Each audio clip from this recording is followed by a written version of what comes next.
Hello, welcome back to another breaking news update. My name is Jimmy Boyd, and you were watching Boyd News. I want to thank you so much for tuning in today.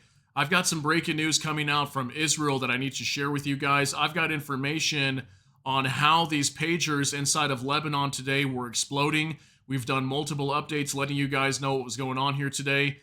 Inside of Lebanon, Hezbollah was using these communication devices, these pagers, and they randomly started blowing up today in people's pockets and in their hands all over Lebanon, South Lebanon, and Beirut, the capital. Also in Syria as well. We heard of hundreds of Hezbollah fighters that have been injured, some of them killed as well, major injuries to a lot of them. Also, lots of innocent people that were holding onto these devices also were injured. We've done multiple reports regarding that today. But I've got information here that Israel's Mossad agency, it's their spy agency, used an explosive material called Petn to explode the pagers in Lebanon. Okay, so this is obviously now confirmation for sure that we know this was Israel that did this. And so this Petn powder, I will talk about it here in just a little bit, but I have on the screen for you the Israeli spy agency placed a quantity of Petn, a highly explosive material, on the batteries of the devices and detonated them by raising the temperature of the batteries from afar. So these were remotely detonated, forcing the batteries to increase their temperature, thus having this powder inside of them, causing an explosion. And this is a highly explosive powder, which created a pretty large explosion in somebody's pocket or their hand and caused massive damage to the bodies. We've seen lots of pictures. Unfortunately, I can't show them here, even video footage all over X. Lots of people were definitely majorly wounded when these things started blowing up in people's pockets.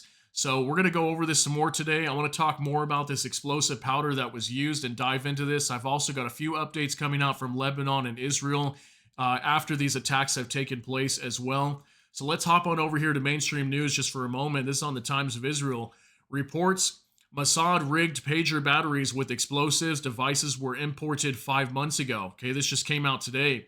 Sky News Arabia quotes sources saying that today's large-scale pager attack in Lebanon was possible because the Mossad spy agency got hold of Hezbollah's communication devices before they were handed over to the terror group. Okay, so these, as far as I know, these were Apollo, I think the brand was called Apollo pagers, and they were originally manufactured inside of Taiwan. Okay, and Taiwan is all their semiconductor plants are controlled by the United States.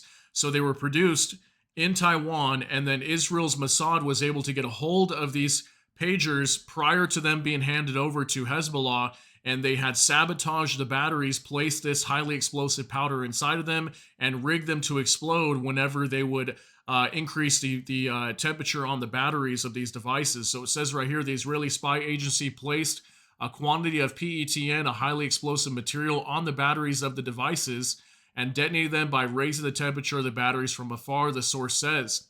The Wall Street Journal reported earlier that some Hezbollah members felt their pagers heating up and disposed of them before the series of explosions that killed at least 9 and injured about 2,800 people. Al Jazeera quotes a Lebanese security source saying that the weight of the explosive placed in each device was below 20 grams and that the pagers that were blown up were imported 5 months ago. An investigation is being conducted into how the explosive charge was activated, the source adds. Okay, so we don't know exactly how the explosive charge was activated. I'm sure we'll get that information later, but something triggered the battery to increase its pressure, thus forcing it to explode with the explosive Petn powder on the inside. And that's how we had all these pagers exploding inside of Lebanon and Syria just in the last few hours here. So I've also got this here pulled up on Wikipedia. So if I'm pronouncing this right, I think it's penterithrotol tetranitrate. Okay, and it says here penterithrotol nitrate, Petn, also known as PENT, pentyl, penta, and this is in Russian, I think, too. Primarily in Russian, 10, corpent or penthrite, or rarely and primarily in German as nitropenta, is an explosive material. It is the nitrate ester of penterithrotol and is structurally very similar to nitroglycerin. Penta refers to the 5 carbon atoms as the neopentane skeleton. PETN is a very powerful explosive material with a effectiveness factor, of 1.66 when mixed with a plasticizer. Petn forms a plastic explosive along with RDX. It is the main ingredient of Semtex. Okay, so I would think, according to this information, similar to like a C4 explosive. I'm thinking I might be wrong about that. I'm not a scientist or anything, but based on this information, that's kind of what it seems like to me. So obviously, at the end of the day, what we know is this is some sort of plastic explosive uh, that was created inside of these batteries that were put inside of the pagers that were used by Hezbollah. So very crazy news to see that. Wanted to show you guys that in case you're not familiar with it. That way we can all learn something new here today. So I've also got some information. We're going to hop on over to X now, and I want to show you some other things that are going on in regards to what happened after this event. Okay, so we got some updates here. This is from Ozone Defender. Lebanese Health Ministry now says that 11 were killed and over 4,000 wounded, including 400 critically, in today's pager attack against members of Hezbollah. Okay, so now we're hearing over 4,000. My last update today was just under 4,000. Now we're hearing over 4,000 wounded, 400 critically wounded. Okay, so we might have upwards of over 1,000 people potentially dying in these attacks. And guys, like I said earlier, this is a major attack inside of Lebanon. Hezbollah is going to respond to this. This may even put the backing of Lebanon as a country also to want to go after Israel. And we could definitely see a major war breaking out because of this. Also, I have this from Ozone Defender. According to Sky's News Arabia, Mossad was able to inject a compound of pentaerythritol tetranitrate, PETN, into the batteries of new encrypted pagers that Hezbollah began using around February before they even arrived in the hands of Hezbollah members, allowing them to remotely overheat and detonate the lithium battery within the device. So this was also a picture that was posted here by Ozone Defender showing this PETN substance that was used in the batteries that exploded on the pagers in Lebanon. Okay, also from Iran Observer, breaking: the pagers that exploded in Lebanon were manufactured in Taiwan. The entire Taiwanese semiconductor industry is owned by the United States. Okay, so it's very interesting because the U.S. coming out saying they have nothing to do with this, right? And these are apparently the pagers that were used, called the Apollo AR-924, and these are pagers that Hezbollah was using to communicate. And last I knew, Hezbollah used to use cell phones, but they stopped using them as they believe these pagers were a lot safer to use, and it looks like they definitely were not, considering they were tampered with and sabotaged, okay? So also from Ozone Defender again, according to Axios, an operation by Israeli security services involving the explosion of pagers used by senior Hezbollah officials today across Lebanon and Syria was approved during a meeting of the Israeli security cabinet earlier this week. So yeah, they've met multiple times in the last week. And it says, which was headed by Prime Minister Netanyahu and attended by senior military and defense officials alongside the leaders of both Shin Bet and Mossad. Okay, so that's huge news. So definitely, for sure, based on the information we're getting, this was Israel that carried out this act, and it was deliberate, and they were trying to do this to target as many Hezbollah members as possible. And as I mentioned in one of my videos earlier, in my personal opinion, I think this could be a precursor to a major attack inside of Lebanon in the coming hours or maybe the coming days. We also had reports that many airlines are starting to stop flights into Israel now, going to the Ben Gurion airport, as we're going to expect major escalation over the next couple days here. So it's interesting too, because this is happening during the week. And typically what we've seen, I've always told you guys, is if attacks like this ever happen on the weekends, they're usually designed that way to not affect markets around the world. So we may see a spike in oil here in the next 24 hours. And considering that this is happening during the week, this is what makes me think that this is the big one, that we're going to see a major response from both sides, not just Israel, but also Hezbollah. And we could potentially be seeing a major war breaking out. I think it's more highly likely now than it ever was before, considering that most of these major attacks would always take place over the weekends.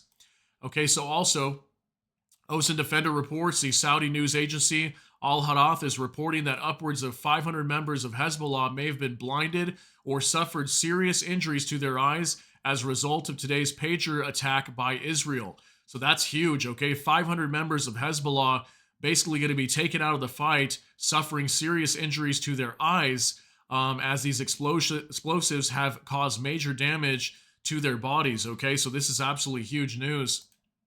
Also from Royal Intel, Hezbollah member of parliament confirms his son was killed and says, "We will respond in a language that the enemy understands." Okay, I talked about him this morning. I can't remember exactly what his name was, but I mentioned him twice in separate videos this morning. That a member of their parliament, and he's also a member of Hezbollah, of Lebanon's parliament, excuse me, and Hezbollah member.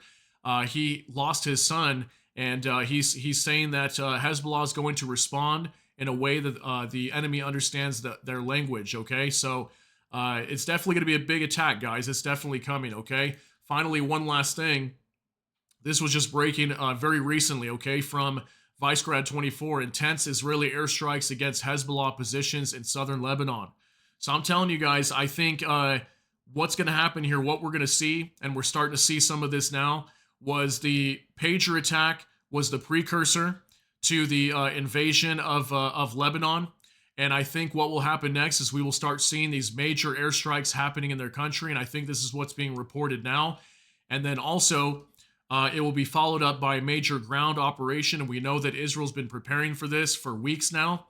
And they just recently came out saying that one of their major war goals is to go after Hezbollah and push them back, so that way they can return their citizens to the north, because they can't do that without either A, eliminating Hezbollah, or at least bare minimum pushing them back beyond the Litani River, and we've talked a lot about that.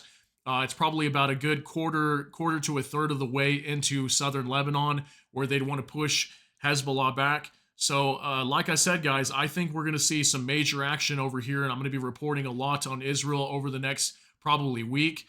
And who knows what's going to happen? Hopefully, we don't see a wide regional war breaking out over here, but I think it's very possible. So just hold on to your chairs and just be prepared for anything major to happen.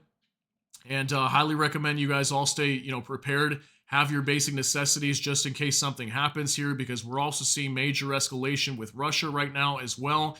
And I wouldn't be surprised if by November, by the time we have elections in the U.S., that the U.S. is at war. It just would not surprise me. Hopefully that does not happen, but we'll see. I'll keep you guys all updated on what happens over here, but I want to thank you so much for tuning in. If you got something out of this update, please smash that like button. Also, if you enjoy my content, please consider subscribing down below. Hit the notification bell, that way YouTube can notify you. And with that, hope you all have a great day. Everybody take care and God bless, and we'll see you in the next one.